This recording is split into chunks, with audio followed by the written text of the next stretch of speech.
Every 48 seconds, a car gets stolen in the United States. But some of those thefts happen after you willingly handed your keys to a complete stranger, tipped them $5, and walked away. Valet parking is a service built entirely on trust, and what happens when that trust gets completely shattered is a lot messier than most people realize. The stories alone are wilder than anything you could make up. November 2025. A 19-year-old valet at the Cleveland Clinic takes a patient's $90,000 Mercedes-Benz out for a spin and not around the block. Police clock him doing 128 miles per hour on I-77 at 1:30 in the morning. When officers ask why he took a car he doesn't own, his answer was genuinely legendary. He told them the Mercedes was better than his vehicle and that he was on his lunch break, driving to a Rally's to get food, at 128 miles per hour, on a highway, in someone else's luxury sedan. He lost his job, obviously.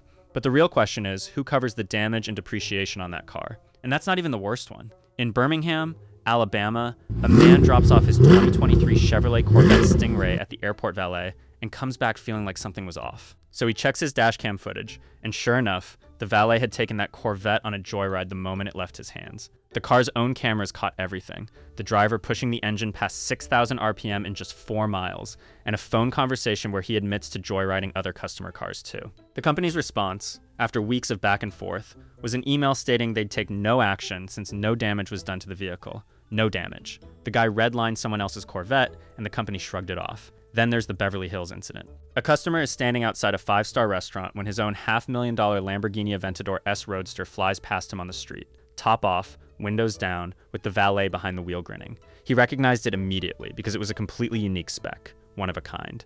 He confronted the valet manager in a furious rant that was caught entirely on camera.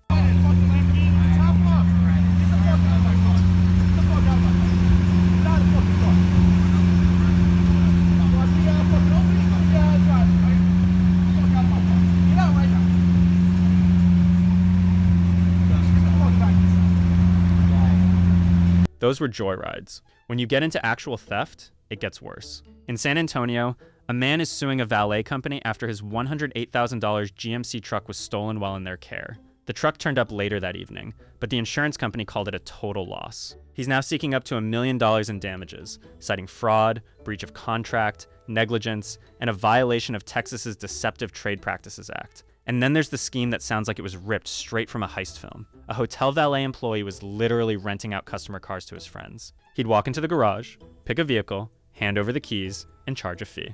One customer's car stayed gone for days before police tracked it down. It came back with $8,300 in damage. The employee was fired, the person driving it was arrested, and the car's owner spent weeks fighting to get compensated. So after all of that, who actually pays? When you hand your keys to a valet, you're entering into something called a bailment, a legal concept that goes back centuries. You're the bailer. The valet company is the bailee. And by accepting your keys, they've taken on a legal duty to protect your property and return it in the same condition. This is fundamentally different from a self-park garage where you keep your keys. No keys exchanged means no bailment, which means no real legal responsibility on their end. With valet, they accepted the car, they control it, and they're accountable for it. The level of care they owe you also depends on whether you paid. A paid valet, which covers most of them, must use at least ordinary care to protect your vehicle. A complimentary valet only has to use slight care, so that free parking at a restaurant actually comes with a legally lower standard of protection. When something goes wrong, the valet company's insurance is supposed to step in. They typically carry what's called Garage Keeper's Legal Liability Insurance, which covers damage to customer vehicles in their care. The National Parking Association requires members to hold at least $1 million in legal liability coverage and $5 million in general liability. Texas requires valet companies to carry a minimum of $300,000 in comprehensive liability and garage insurance. Here's where it gets complicated in theft cases. When a valet employee intentionally steals your car, general liability insurance won't pay out because no insurance covers intentional acts. The moment that theft is deemed deliberate, the insurance company can deny the claim entirely, which means the valet company itself would need to write you a check. And if they refuse, you're looking at a lawsuit. Some companies carry employee dishonesty insurance, which specifically covers theft by their own workers,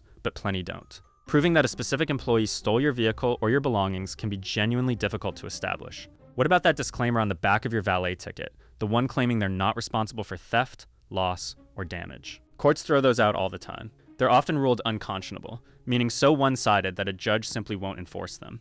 You can't charge someone for safekeeping their vehicle and then claim zero responsibility when it disappears. Multiple states, including New York, have statutes specifically preventing garage operators from using those disclaimers to dodge liability. That said, If the valet company fights back and their insurer denies the claim, your own coverage becomes the safety net. Specifically, comprehensive insurance, which is the only type of auto policy that pays out for a stolen vehicle. No comprehensive coverage means no payout from your own insurer. It's also worth knowing that auto insurance covers the car itself, not what's inside it. That laptop on the back seat or cash in the center console falls under your homeowner's or renter's insurance, if you have either. A former valet named Ed Ryder put it plainly. It's more like valet parking roulette. You don't really know who you're handing the keys to. Some valets don't know how to drive a manual transmission and will practice on your car. Others will ask if you need the car back that evening, and if you say no, that becomes their green light to take it home. The whole system runs on trust, minimal oversight, and workers who often earn well below minimum wage. So the next time you pull up to a valet stand, you're not just parking your car.